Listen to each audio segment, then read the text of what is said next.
Hello everyone, my name is Artem Shalostov and I want to present to you my lab report for Lab 2 of Physics 2211, which is motion of a falling object. In this lab, the purpose was to apply Newton's second law to an object falling from rest, which was tested by comparison of Vt and xt graphs of real-world and model data, which was two models, one including drag and one not including drag.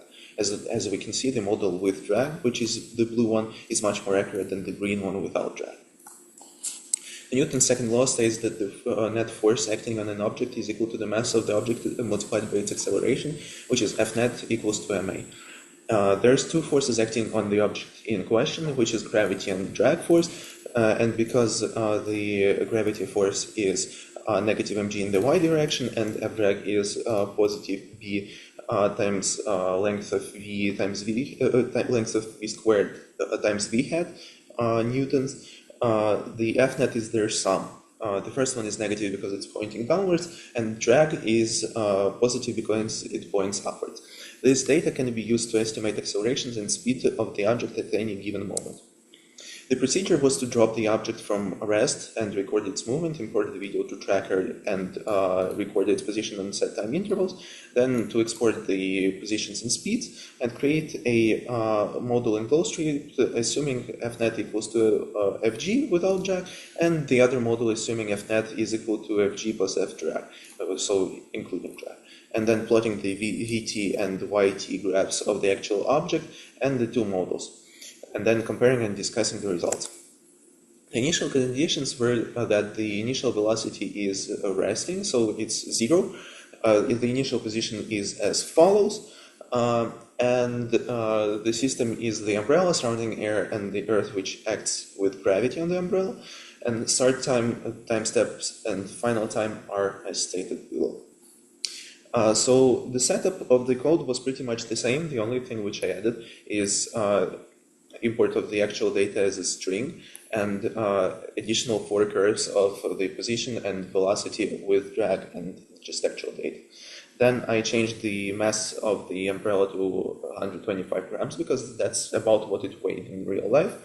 I changed the starting time, delta t, and the b, because it was this value of b passed as the most accurate one to the real world data. The model without drag, in it I changed the calculation of Fnet as just the force of gravity, and then I recalculated the velocity using the velocity update formula and the position accordingly. I also reinitialized the time and the position and velocity of the object to create another graph. After that, the only thing which is different with the model with drag is that the Fnet is now the sum of the force of gravity and force of drag. Then I plotted the actual data by just taking the data in the string and converting them into float and then just outputting it on a plot. So as we can see, the red line is the actual data, the blue line is the model without drag, and the green line is the blue line is with drag and green is without. We can see that green falls much faster and to much lower positions than the other two, and that blue is almost exactly the same as red, especially in the later parts of the graph, but it still falls faster in the beginning. So what do the results mean?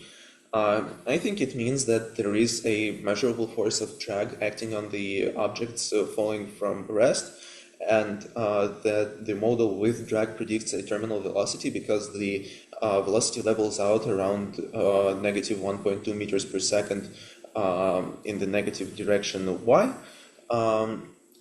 which is similar to actual data. And that is terminal velocity because it does not fall further. And if the object was thrown downward, I don't think there would be a change in terminal velocity because it depends only on object's mass. As for the terminal velocity, Fnet has to equal to 0, so b times modulo v squared times v hat, it has to equal mg, which means that v is equal to square root of mg divided by bv hat. But because g, b, and v hat are constants, it only depends on the mass of the object and not the starting velocity. So there would not be a change in terminal velocity. Thank you very much for your attention.